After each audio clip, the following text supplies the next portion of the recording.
aking bayan ay magpapakumbaba at tutulog sa akin at hahanapin ang aking mukha. At kung sila'y tatalikod sa kanilang mga kasalanan, ang sabi ng Diyos, diringgin ko sila mula sa langit.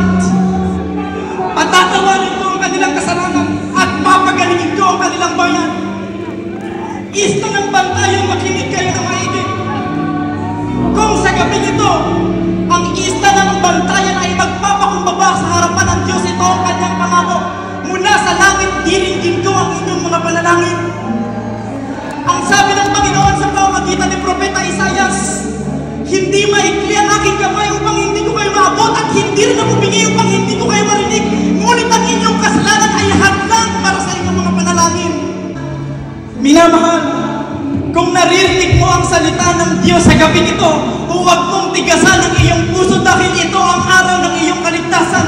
Ito ang oras ng iyong kagalingan.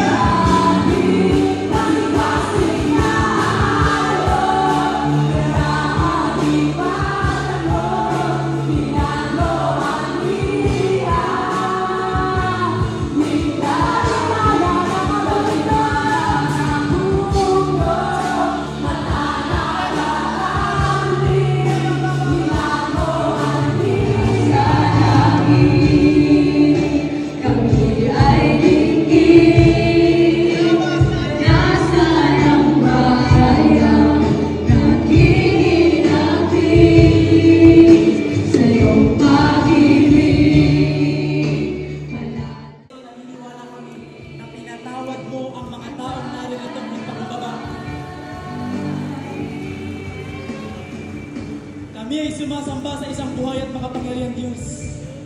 Kami ay sumasamba sa isang makabaging Diyos. Salamat sa pagkakataon, Panginoon, dahil mula sa gabing ito, Bantayan Island will never be the same again.